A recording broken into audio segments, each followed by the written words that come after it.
It's no benefit to us if we kill our brother. Let's sell him. So Judah's already not looking good from modern sensibilities point of view, but he's dick, is what he... To put it bluntly, yes, that is what Judah is. Hey everybody, I'm Dan McClellan. And I'm Dan Beecher. And you are listening to the Data Over Dogma podcast, where we increase public access to the academic study of the Bible and religion and combat the spread of misinformation about the same. How are things today, Dan? Good. Things are good. We're delving deep into some some stuff that some people might find disturbing this week. Yeah. It's not easy stuff. And all of it is, well, let's just say that if you have feminist sensibilities like I do, which you should, you're not going to like a lot of things that you hear today. Yeah. As you're probably used to hearing on the podcast, we're going to get weird today. It's it's a little problematic. The first half will be a little less problematic than the last. The last one, we're just going to give you a trigger warning right now. If you're triggered by mentions of sexual assault or whatever, please feel free to skip the last half. But do listen to the first half, even though it will still piss you off. Precisely. Yeah. So should we dive into this? I don't think we have any other choice at this point. We must do it. It is our job, after all. We're starting off in Genesis chapter 38. And what's weird about chapter 38 in Genesis is that chapter 37 starts off the Joseph being sold into slavery story. It's the whole Joseph story. Mm-hmm. Then chapter 38, nothing about that at all. Yep. It's about his brother. And then chapter 39, back to Joseph. So it's like this weird, like, sort of interruption of the narrative. Kind of an A-B kind of sitcom thing. Right. Yeah, where exactly. It's like this is the Kramer plot. Yeah, so, you gotta think about He-Man, where they went and shot over to the other scene. Yeah. And we're dealing with Judah and Tamar. Now, this is Judah, for whom the kingdom of Judah is eventually named. Is that right? That would be accurate. Okay. Yeah. So pretty fancy dude. Yeah, he's big time. And we've got Israel is Jacob, who is Judah's father, and that's the northern kingdom of Israel, and then Judah is the southern kingdom of Judah, Judah being one of the 12 sons of Israel. And Judah was kind of doing some silly stuff in the previous chapter, 37, comes up with this idea, hey, it's no benefit to us if we kill our brother, let's sell him into slavery. And so Judah's already not looking good from modern sensibilities point of view, but he's dick, is what he...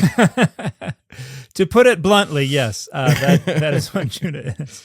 But in chapter 38, we're going to see a little bit about his family, and we're going to bring into view a principle called levirate marriage, which we're going to talk a little bit more about once we get into it. But to start, Judah went down with his brothers and settled near a certain Adulamite whose name was Hira. And so we're in Canaan. Judah marries Shua, and they have a son named and then they have another son named Onan, and then they have another son named Shelah. And now, a lot of people who talk about chapter 38 focus in on the Onan part of the story. Yes, you may have heard of Onan before. You probably haven't heard of much less Shelah. But so Judah picks out a wife, and in this time period, your marriages were closely related to what we think of as arranged marriages, where a father was like, I like the cut of her jib, I'm going to go talk to her father, and I'm going to secure a contract so that either right now or when they come of age, my son will marry this guy's daughter. And so He pays a bride price. The father of the young woman profits from letting his daughter go. And that's usually the betrothal. So that's when they're engaged. And that engagement period could be pretty long, but they were contractually married, basically.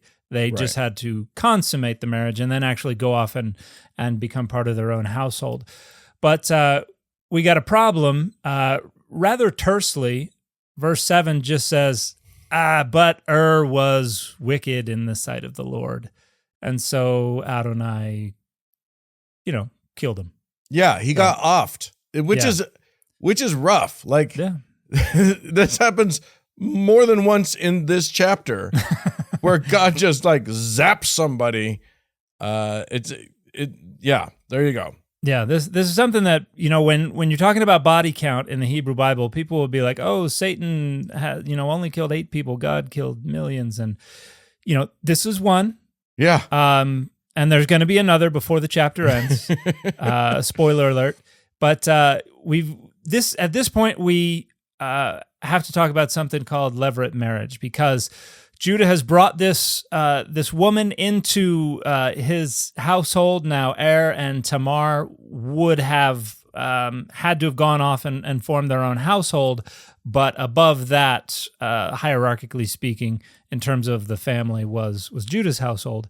And so Tamar kind of reverts to Judah's household. She does not have a child yet, and each male in the line, particularly the oldest, who stood to inherit the lion's share of the father's inheritance, wanted a child to carry on their line, carry on their share in the inheritance, carry on their name, all of that stuff. And if they didn't get that, then you have an arrangement called levirate marriage. And this is discussed in Deuteronomy 25, verses 5 through 10. And basically the commandment is this: if a man marries a wife and then he dies before he's able to impregnate his wife, then the next of kin, usually the brother, but it could be somebody else in the family, the next of kin, who is a male, has a responsibility to either marry her or get someone else to marry her. And then whatever children come from that relationship are raised in the name of the deceased person. And then, which is a little weird. Like, that's, it's like, but it's just it's just words, right? It's just in the name of this person. I don't know. It seems like a weird thing to get too, like, hung up on. Well, the thing is, they also inherit everything that the older sibling who is dead stood to inherit. And so it is legally, financially, in every way, it is considered the offspring of the deceased. And so this is something that we see in a variety of different places in the ancient world, and even in some societies still today. And levirate doesn't have anything to do with the tribe of Levi. It comes from a Latin word, lever, which means brother-in-law. So, oh, okay. Yeah. So this is not unique to the Bible. And one of the ideas is that provides for the widow. She's now under the auspices, the protection, the roof of a paterfamilias, a male who runs a household.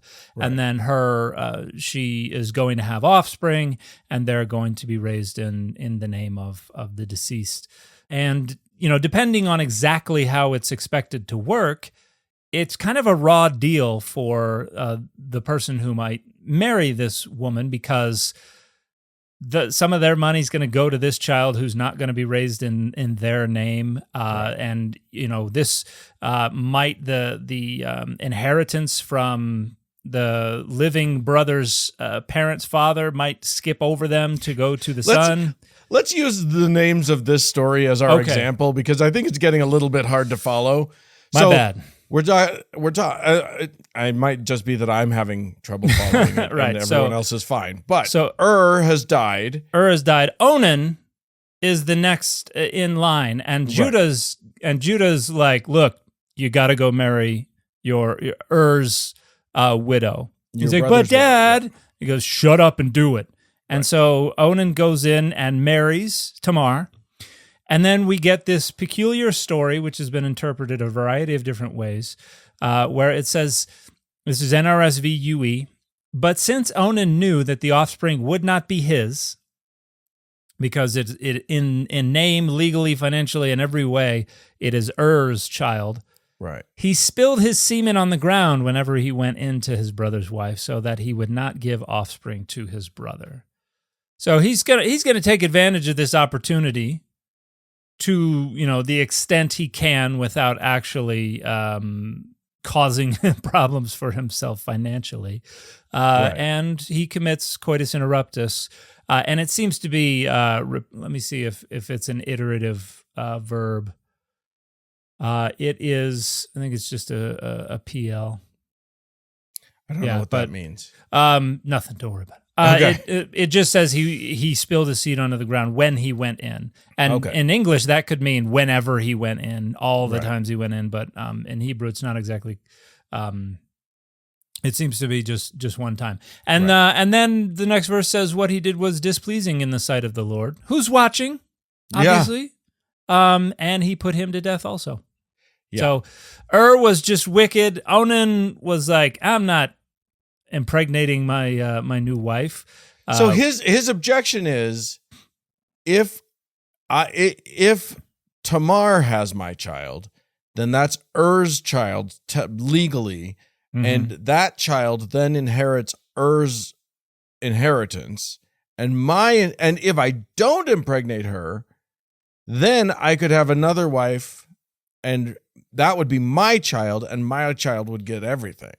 That's the situation that would seem to be the most detrimental to Onan. That is a possibility in this circumstance. The text is not precisely clear. The text just says, since Onan knew that the offspring would not be his. So he could be like, and there have been a lot of speculations about what exactly going on here. Onan might be like, ooh, brother, ooh, I don't want to raise a child with my deceased brother's widow, that ew. Or it could be this child is not going to be my child, it is some, it's my deceased brother's child, it's not in my name, I'm not going to care for this child, I don't want this child.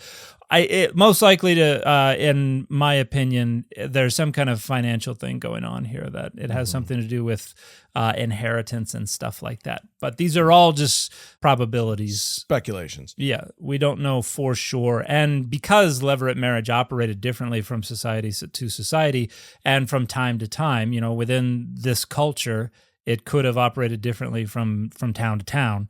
We can't really say for sure. But so no matter what, Onan made a bad decision. Onan made a bad decision in the moment. He was not thinking, and he did. Well, something. He was thinking. He definitely had thoughts. He had purpose and thought. Yes, but he didn't realize that the big guy was watching. Yeah, he did not consider the implications. And boom, he's gone. Yeah, so he got the final zap from the All-Father, and then we have another problem. The problem then reverts back to Judah. Right. Who's like, damn it. So but it's okay, because he's got another one. He's got another son.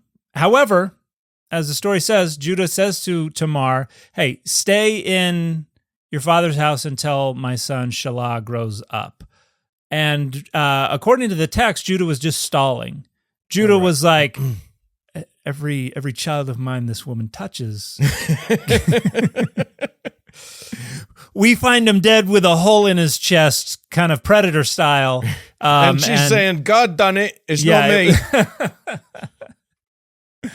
And so Tamar went to live in her father's house. So basically, Tamar's like, okay, I'm not a part of Judah's household anymore. I'm going back to live with my family, which is not got to be a great prospect. She's got no prospects, because now that she has been with two other men, she's been married to two other men, she's tainted goods in the eyes of decent Israelite society, according to the standards and practices of that time period. So it seems like her best bet is the youngest son. Yeah, is Shelah. Right, but and Judah's like, let's let the let's let the corpse quit sizzling before we give you my youngest son. Right, and then Judah's wife dies, and when Judah's time of mourning is over, he goes. He basically heads off to work. He went up to Timnah to his sheep shearers. He and his friend Hirah, the Adullamite. And Tamar gets wind of this. There's got to be a pretty robust gossip network going on here. But so she throws off her widow's garments, and it says she put on a veil, wrapped herself up, and sat down at the entrance to Enaim, which is on the road to Timnah. And so the veil, and we're going to see something a little peculiar here. And Timnah, if I'm pretty sure there's a little valley that goes down to the Shephelah toward the sea. And so Beit Shemesh is a little up the valley, uphill a little bit. Timnah there's stories from the Judges, Samson associated with Timnah.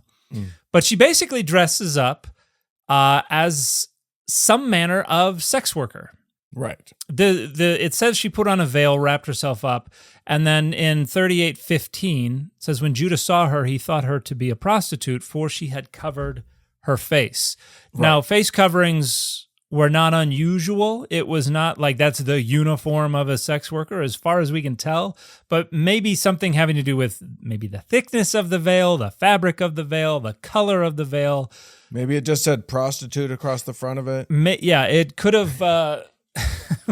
Who knows what was on it? Something keyed Judah to this, and this is something that I bring up in the chapter of the book that I have coming out soon, when on a chapter about whether women were told to cover up in the Bible, because a lot of people will point to passages that talk about someone was dressed as a prostitute. And when you hear a father saying, "Don't go out like that. You're dressed like a prostitute." The idea is you're dressed in revealing clothing, right?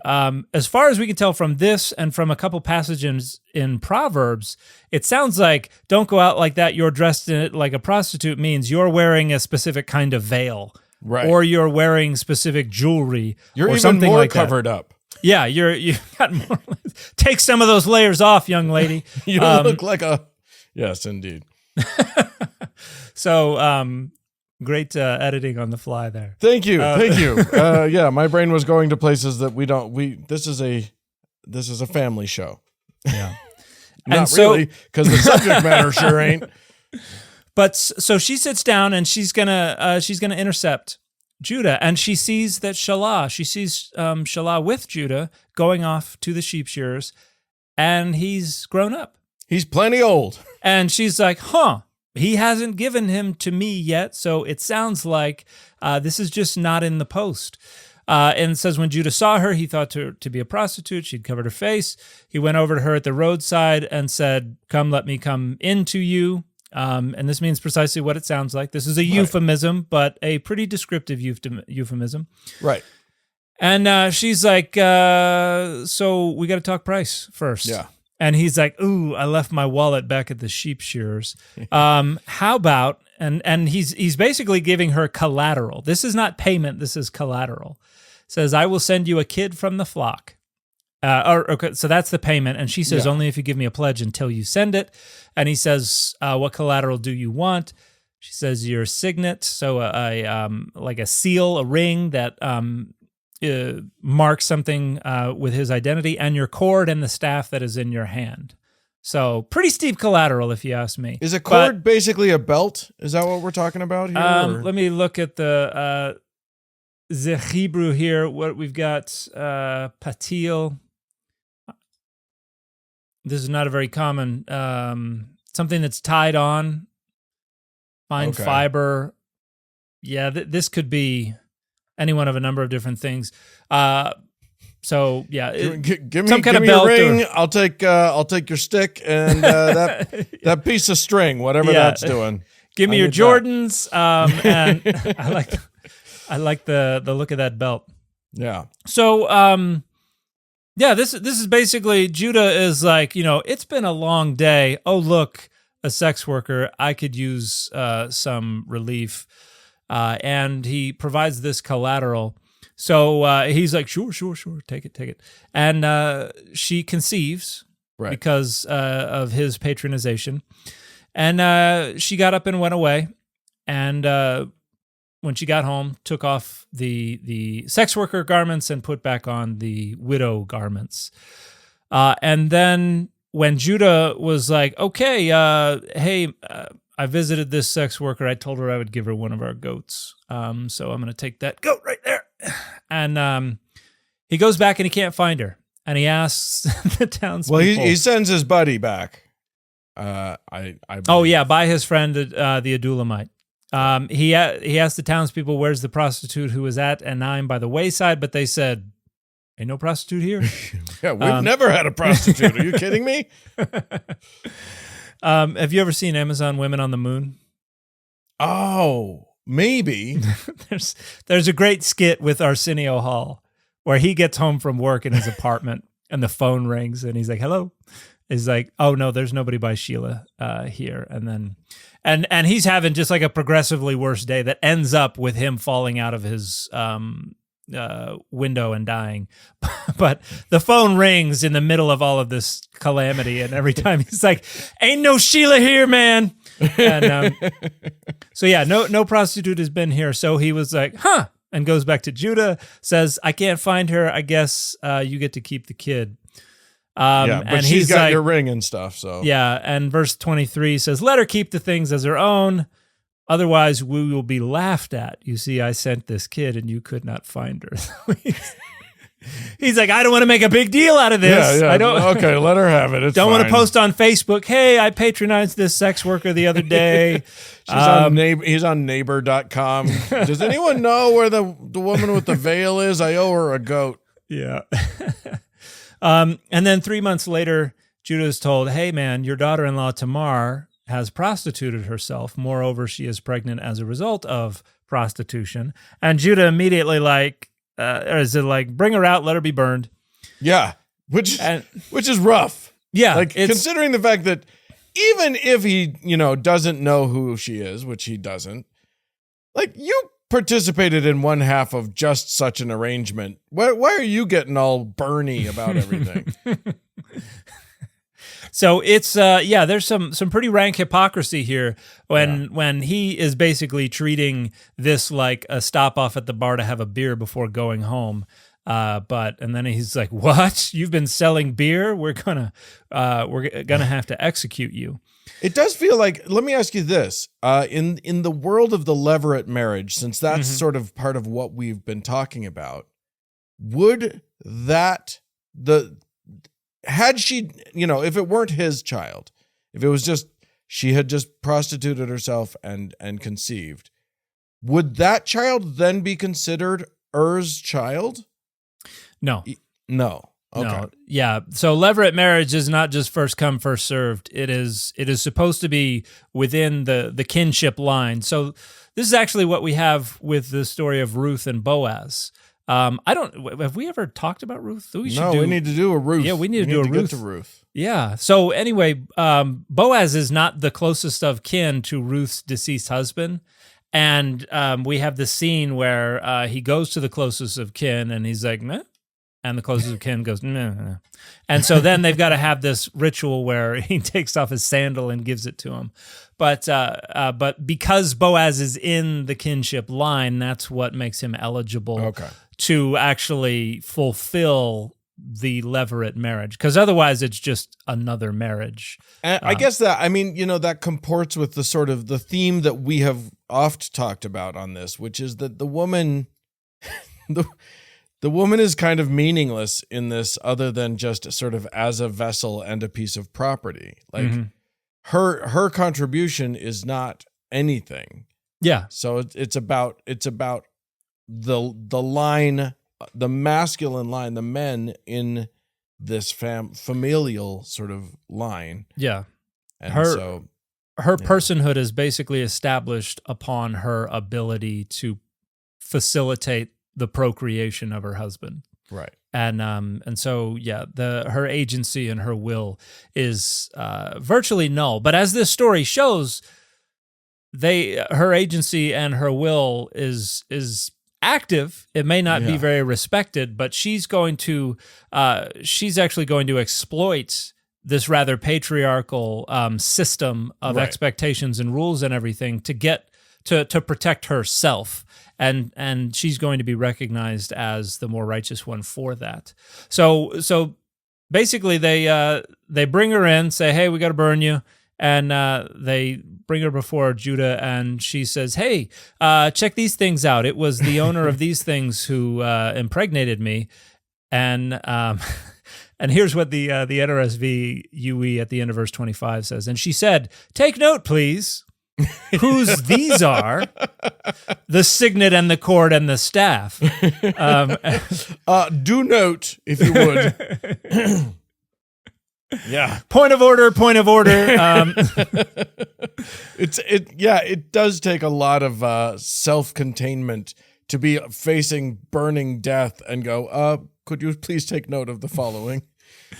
And what is the so recognize. So it's the imperative of with the na on the end, which is kind of a please, thank you thing. Hakerna. Which is please recognize to whom these things belong. Your Honor, I present Exhibit A. May I approach? And Judah acknowledged them or recognized them, the same verb that Tamar says, and says, she is more right than I, since I did not give her to my son Shelah, and he did not lie with her again.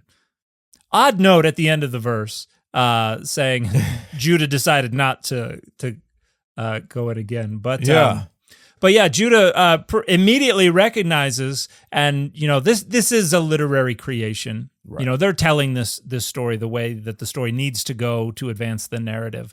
But if we imagined it was real, I can just see Judah like getting his matches out and being like, "What are you doing with my signet ring and my oh crap?" He looks over at his buddy and is like, can I get away? No, I can't get away with this. Dang it. Well, I guess we found her. Yeah. And, but I owe you a goat. That's how the scene, if this were a sitcom and we were about to do the He-Man back to to Egypt, that's how the scene would have ended. So you still need that goat, huh? And so he immediately realizes why she has done what she has done. She is trying to secure offspring that are part of this kinship line. And she's like, I will go. I don't need the apples falling to the ground. I'm going to go straight to the tree. Right. And she, that's valid, I guess. And it does seem to be, because everything works out fine. Like in the story, as you say, she is hailed as the righteous one. Right. He acknowledges his own problematic behavior in this. Not, however, none of his sin, it seems to me, and you can correct me if I'm wrong, is about going to a prostitute. That is never decried in this. There's nothing in the story that suggests there's anything wrong with that. There's something wrong with a woman being a prostitute, according to, part of their family. No, twice married and right. widowed daughter of mine is going to be engaged in sex work on, under my roof, but even though she's not under his roof anymore. Right. But and this raises a point that a lot of people don't realize when they talk about adultery. Adultery, like a man was not committing adultery if he was married and went and had sex with an unmarried woman. That's not adultery in the Hebrew Bible, because he could be married to as many women as he wanted. And in that time period, there were a variety of different ways to kind of stake a marriage claim. And one of them was to have sex with a woman. And we're going to get to that in a little minute. Yeah. Let's wrap this business up, and then we'll get into some real nitty gritty on that front. Right. So Judah's like, you got me. I didn't give you my youngest son because I thought somehow, it was so I married an axe murderer scenario. I thought maybe you were Mrs. X, and we're gonna take Shelah from me as well. And one can only imagine what her response must have been at that time. Yeah. Relief, probably, that she was not going to be burned. Probably a little pride in sticking it to Judah. Yeah. I mean, okay, nope. More jokes that I just can't do. All right, but here's the question that I have. Just as I don't even know if we know the ins and outs of. I mean, first of all, this is Genesis, which means that maybe the Deuteronomistic, is that the word? That is a word. The Deuteronomist would be whoever was responsible. But whatever for the laws are that literature. govern all of this, because the laws that you pointed out are in Deuteronomy. Mm-hmm. Whatever the laws are that govern this, I don't know how this works. But my curiosity is, did Tamar, by the end of this, give birth to? Oh, and it's twins. But are the twins that she gave birth to Judah's youngest sons, or are they Er's oldest sons?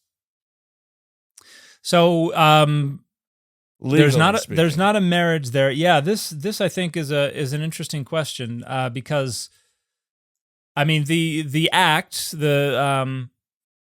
of patronization could be considered the act of marriage. So it could be legally they would have been considered Er's children because she's basically trying to fulfill the levirate expectation where the other two have failed. But I'd be curious how people who put together the lineages would actually list that. Yeah. In fact, I'm just gonna look it up right now. How do they?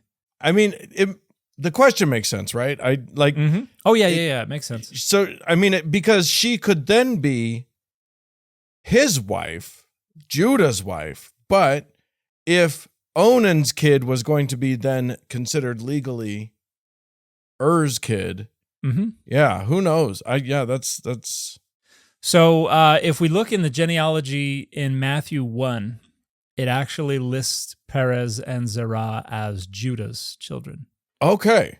Interesting. Now, yeah. So again, it's a situation where levirate marriage works differently in different circumstances, different societies. And so who knows exactly how it was understood. It could have changed because obviously the genealogy in Matthew is not like a perfect representation of the genealogies as they were understood 500 years earlier. They're negotiating with it just like everyone else is. Right. But yeah, that is an interesting question because according to the law of levirate marriage, and that's why Onan didn't want to do it because it wouldn't have been considered his child. It would have been considered his deceased brother's child. Yeah.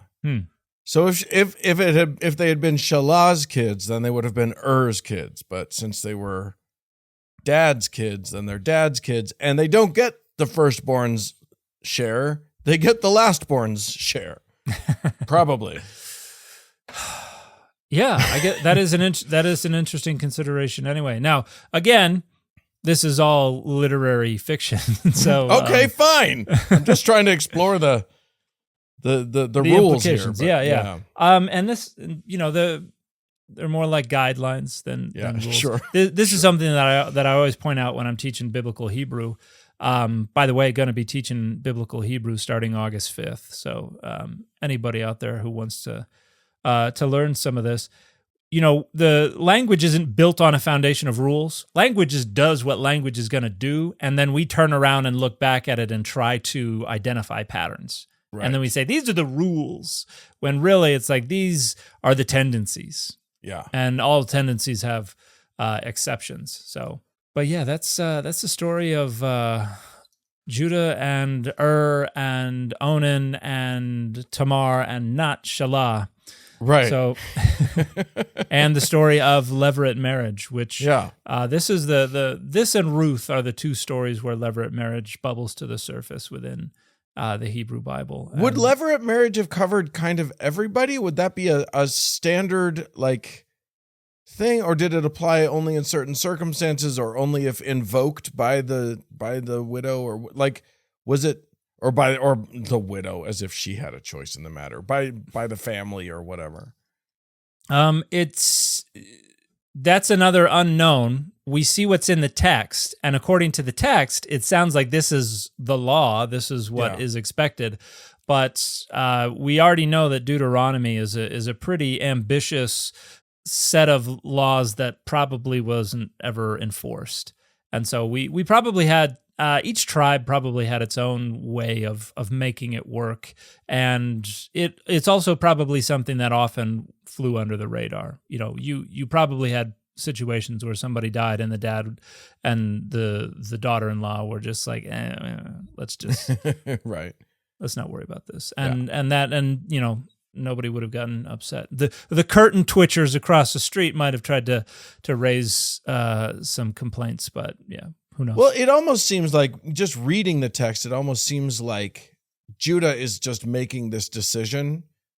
Like he could have made a different decision, but instead he decided, you know what, Onan, get in there. We're gonna keep pursuing this. Yeah, and this and this is this raises another observation that this period seems to be more about just the patriarchy running the show. Right. As the paterfamilias, as the supreme authority within that household, which included the sons, the daughters, the servants, sons and daughters, anybody who resided within there, he reigned supreme, and so he probably could have done what he wanted. And there, you know, depending on how early we understand levirate marriage to have been operative among these tribes, maybe it wasn't even a thing.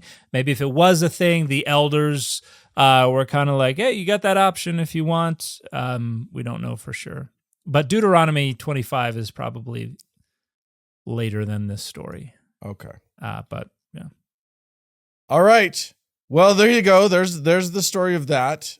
We may return to Genesis 38 at some point if we ever want to discuss masturbation, because onanism becomes a very important part of that discussion. But we'll see. We'll see. Who knows? In the meantime, let us move on to a little chapter and verse. Only this is laws of the land. You know what I mean? We're going to get into some legalistic stuff. We're going back to Deuteronomy. This is 22. Mm-hmm. And we're going to discuss some laws. And this is where things start to get a little sketchy. So why don't you guide us through what we're looking at here? Okay. If you want an interesting law, you can check out earlier in the chapter verses 13 through 21. We're going to skip that for now. We're going to start in verse 22. And this is basically some laws about adultery and sexual assault. And there's a little bit of overlap between these two things. And something that we've talked about before is that, you know, you don't really have a clear concept of the agency and the will of women in this time period. In fact, they were not considered to be the owners of their own sexuality and their sexual organs and stuff. That was property of their husband or their father, anticipating getting paid to sell them to a husband. Right. So they don't really have much agency or control over their own sexuality. And so we're going to see some lines blurring together here. But starting in verse 22, we have a set of laws. And this is NRSV UE. I'm going to dip into the Hebrew a little bit to talk about what's going on in some of these passages. If a man is discovered lying with the wife of another man, both of them shall die. The man who lay with the woman as well as the woman, so you shall purge the evil from Israel. Now, this is talking about adultery.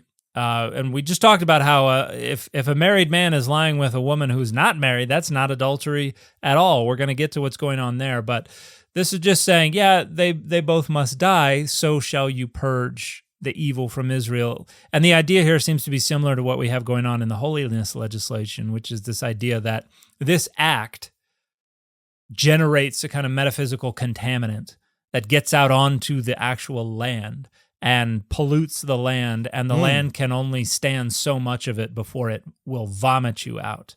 And that's the warning we get in Leviticus 18 and Leviticus 20. And so the punishment, it says, this punishment is how you purge the evil from Israel, from the land. Yeah, it keeps saying that. It says that sort of after each of these things. Like, this is it feels like it knows that this is harsh, that killing these people is harsh, and so it's sort of justifying it.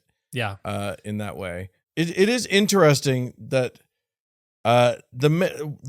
women are not considered to be the obviously in this case where a man is lying with the wife of another man, it's clear what the man's sin is. Like it's a violation of the other man's property, right? Essentially. Mm-hmm. It's unclear what the woman's sin is, or like in this case, he could be doing it entirely against her will, but she's still going to be killed for this act. Yeah.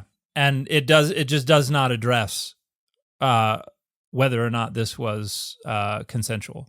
It is. It doesn't seem to be relevant to the question. No. And this has bred some very, very bad. I just this week saw a TikTok of a woman talking about when she was young and having been told in church, sort of among the young women of her church, she had been told that they had all been told that if they were sexually assaulted, better that they should fight to the death, right, than come home sullied, right. And I think that is just about as toxic a theology as you could possibly concoct. And it seems like it's rooted in verses like this. Yeah, and it's rooted in this longstanding patriarchal idea that the value of a woman is found in her purity, and her and which is really like the objectification of this is so rooted in the objectification of women, because nothing changes about a woman physically. No. Once she's had sex. Virginity is an abstract, it is a conceptual category that we have created. It is a social construct. It means nothing, right, biologically, except that there has been a penis in this vagina. That is all that it means. And so to say that this somehow sullies a woman is to say that she is property, and the property is no longer in pristine new condition. It is now used, and therefore it is less valuable. It is literally treating a woman as property. There's not really a legitimate way to conceptualize it other than to say that we want these organs to be fresh and new and have that new car smell, and any use of this is it means it's damaged goods, means it's used property. Yeah. And that's just awful. But the notion, and I understand what that rhetoric is trying to do. It's trying to emphasize how important this is. But when you try to escalate the importance by saying, oh, you should be willing to fight to the death before that, what it's saying is that purity is more important than your life. Right. And so if someone has been sexually assaulted or even engages consensually in premarital sex, the message is you don't deserve to live. Yeah. And there are people who have taken their own lives because that's the message they hear, irrespective of what the person who communicated that message thought they were communicating. That's what people hear, and that has resulted in people taking their own lives. And that is abominable. Yeah. Elizabeth Smart, the kidnap victim from here in Salt Lake City, speaks very eloquently about all of this. Yeah, yeah. Anyway, there's more bad laws coming up. Let's get to those. So there's a threefold division between verses 22 and 29. First, we're going to talk about a married woman, then we're going to talk about a betrothed woman, and then we're going to talk about an unmarried, unbetrothed woman who is obviously, she is, I don't know, she's gone through puberty. Yeah. Buckle up for that. Yeah. So verses 23 and 24, if there is a young woman, a virgin, already engaged to be married, and a man meets her in town and lies with her, you shall bring both of them to the gate of that town and stone them to death. The young woman, because she did not cry for help in the town, and the man, because he violated his neighbor's wife.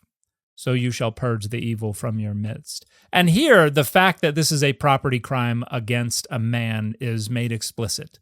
Yeah. The other man is put to death, not because he victimized a woman, but because he violated the property rights of another man. Right. But then, and this is the part that people have been arguing about this for generations. But you shall stone the young woman to death because she did not cry for help in the town. Yeah. And this is there are a lot of assumptions that have to be made here. And the people who wrote this are making a bunch of assumptions. For instance, it seems to be saying if it happened, that means she did not cry out. It doesn't seem to allow for the possibility that she did cry out and nobody heard. Right. She did cry out and the neighbors were like, not my business. Right. She did cry out, but because she was paralyzed with fear, maybe she could not cry loudly enough. Maybe he was choking her. Maybe he threatened her and she was scared. There are a number of reasons why this could have been non-consensual and she could not have put a stop to it. Right. But what this law seems to be doing is it seems to be performing the ability to consider the agency of the woman by saying, well, let's offer two different scenarios. If it happens in a town, then she didn't cry out. This is not how actual jurisprudence on the ground plays out. Right. This is just somebody abstractly kind of making up a scenario. Let's just say that if it happens in a town, that means she didn't stop it. That means she gets killed. And I don't think it's about her agency, whether she wanted it or not, or if it was consensual or not. I think it's just saying she didn't stop it. That's the fulcrum on which all of this pivots, is whether or not she stopped it. Because in the next verse, it says, if the man meets the engaged woman in the open country, and the man seizes her and lies with her, then only the man who lay with her shall die. You shall do nothing to the young woman. The young woman has not committed an offense punishable by death, because this case is like that of someone who attacks and murders a neighbor, since he found her in the open country, the engaged woman. Okay, now the NRSV says may have cried for help, and that is not what is in the Hebrew. Interesting. Yeah, because the Hebrew just said, and Sa'aka cried out, Hana'ara, the young woman. So the engaged woman cried out, but there was no one to rescue her. So the NRSV UE is doing some rehabilitating here of this text, because this is the opposite side of the coin. If it happened in the city, she didn't cry out. Why? Because it happened. Because we're assuming that if she was unwilling, then she would have cried out, and it would not have happened. He would not have all of the everyone's would come running. Right. And they would arrive before he was able to actually do anything. Right. And so this is the other side of the coin. Oh, if it happened in the open field, she did cry out. Yeah. And so this is a performance of the ability to be compassionate and to consider the agency of the woman in an awful way, in a way that would not stand in any courtroom, ancient or modern. But it's saying, hey, let's show them that we can consider the agency of the woman. And then we get to the case of the woman who is not married or engaged. In verse 28 and 29, it says, if a man meets a virgin who is not engaged and seizes her and lies with her, and they are discovered, the man who lay with her shall give 50 shekels of silver to the young woman's father and shall become his wife. because he violated her, and he shall not be permitted to divorce her as long as he lives. So, lots of stuff going on here too. Woof. Yeah, that was really Yeah. rough. Can we start with just, and this was a question I had actually earlier in the chapter. The word virgin here, Yes. we understand that one way. I know that the word virgin has in history been used to just mean a young woman, and it hasn't been a reflection of her sexual past at all. What are we thinking on this? So Betula is the word here, which generally is a little more tightly focused on virginity. Na'ara is the word for young woman, and this just means a young woman. You do have Alma, which is a woman who is of marriageable age. And so Alma is not really marked for virginity or not virginity. It could be either or. Alma usually is, you're an Alma between puberty and having your first child. Okay. So a married woman who is not yet pregnant could be referred to as an Alma. So it's, at least as far as we know. Again, language does what language is going to do, so we can't really put rules on these things. We can just observe tendencies. But Betula is much more closely associated with a modern concept of a woman who has not had sexual intercourse. Okay. Now, it says he seizes her. And this is where a lot of apologists get upset, because one of the things that to note here is that, again, this is about a property crime, not about rape. Right. And not because it's not the sexual assault of a woman, it's because they didn't have the category of rape, because they didn't care about the woman's agency. And one of the ways that we know this is because the punishment for raping a woman is different depending on whether or not she's married. Because here, he rapes this woman who is not engaged or married, and the punishment is, now you got to marry her. Whereas if she's betrothed or married, he dies. So it's only a death penalty if she's married, because that contractual relationship is considered to be sacrosanct in this society. When she's still in her father's household, she is potential money. Right. She is a potential bride, but she still, the father still stands to profit from her marriage. So there is monetary loss that takes place because of this. But the word therefore seizes her is different from the word in the previous account, where it says the man seizes her and lies with her in verse 25. There, let me pull up verse 25. There, the verb is chazak, which means to grab, to grasp, to seize.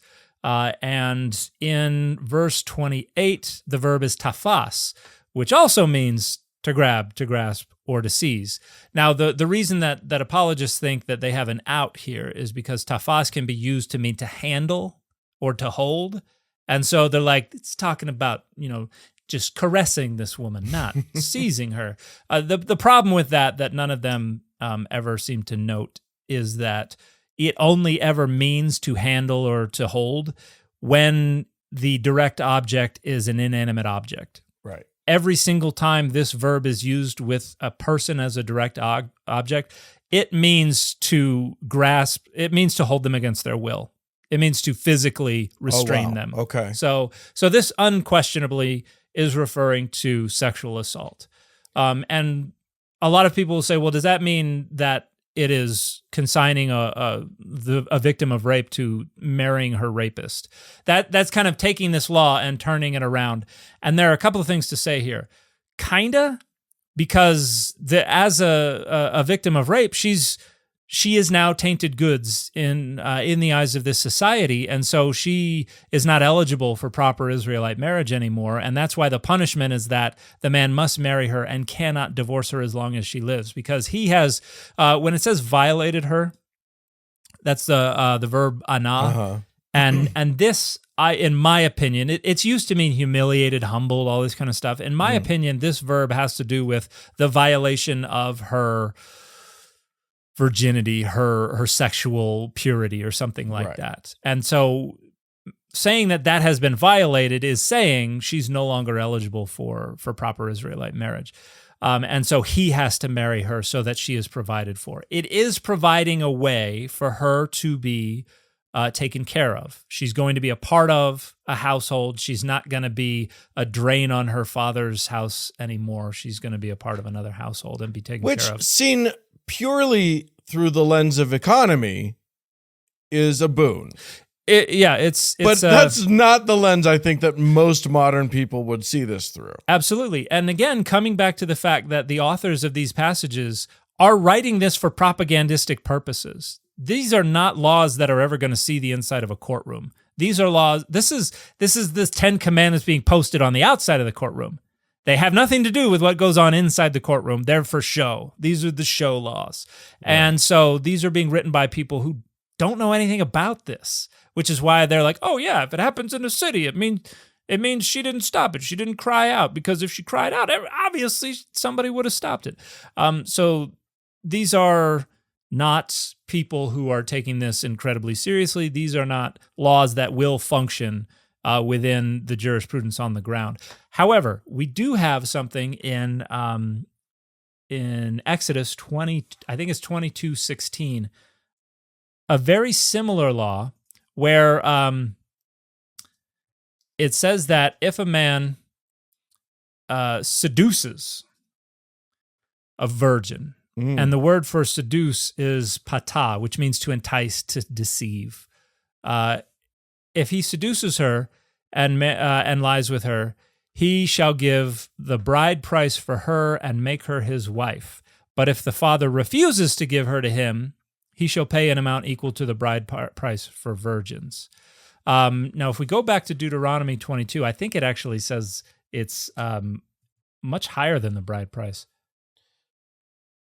50 shekels. I don't know what. Yeah, you'd have to give us some context for how much 50 shekels is worth and what a bride price is and stuff. So an enslaved person was 30 shekels. That's the standard. The bride price was probably 20 to 30 shekels. 50 shekels might be double the bride price. Right. And so it's not just the father is getting his bride price. He's getting the bride price and then some. Right. At least in Deuteronomy 22. In Exodus, it's a little different. But because Exodus uses this verb that means to entice, seduce, deceive, it's not clear that this is sexual assault. It might just be seduction. Right. Although there is overlap in the semantic range of the concept of rape and the concept of seduction, including in the way it was used anciently. But notice that in Exodus, the father can refuse. The father can be like, nope, I'm just going to take the money and I'm going to hold on to my daughter, you bastard. So that's an option according to Exodus. And again, this stuff in Deuteronomy is never going to see the inside of a courtroom. But if it did, almost certainly every father would be like, no, she's not going with him. And so the law would be overruled that way. Exodus, same thing. These were not laws meant for the inside of a courtroom, but they provide an out so that it is not required that a rape victim marry her rapist. And when this kind of stuff happened, I have absolutely no doubt whatsoever that 999 times out of 1,000 times, the woman stayed in her father's household. Yeah, I mean, okay, that's an interesting speculation. It's still abominable that this is even here. Yeah, it's like the problem is that this is here and that people now take it seriously. You know what I mean? Like, even if they would never dream of marrying their child against her will to her rapist, the fact that it's there and that people think about it as though it is a serious thing is the deeply problematic thing. Yeah. And it leads to some of that thinking that we talked about earlier. It leads to people saying awful things to their daughters about being, who wants a chewed piece of gum or whatever. Like it's all sort of part and parcel with that. Yeah. It is, unfortunately, because it's still there, because it's considered authoritative, it influences the rhetoric. It influences how people think about these issues. But, you have an awful lot of apologists who just try to deny it and just try to argue, no, this is about consensual sex. This isn't about sexual assault. And that's their attempt to negotiate with the text to make it a little more amenable to their particular moral outlook. And in 2020, whatever year it is, 2024, the 21st century, we really need to be able to recognize when the text of the Bible is not just wrong, but is just abominable, is morally despicable. And this is an instance of that. And I don't think it's because they were doing these things. I think it was just because this was the rhetoric they were using in their day for their propagandistic purposes, and because they were a deeply patriarchal, not incredibly thoughtful or compassionate set of writers, the Deuteronomists, particularly of this part of Deuteronomy. They were just like, yeah, whatever, we'll just say it like this.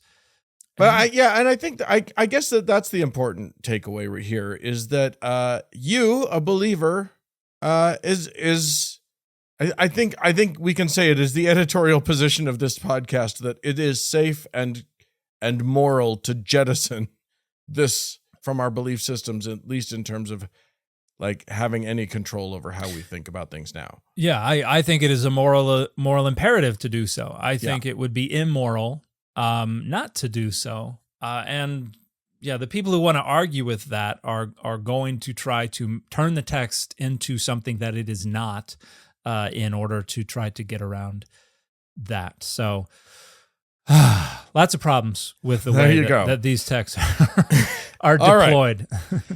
Well, there you have it, friends. Thank you so much for joining us. If you would like to continue our conversation with us and have access to asking us questions that we will probably get around to, you can feel free to become one of our patrons over at patreon.com/Data Over Dogma.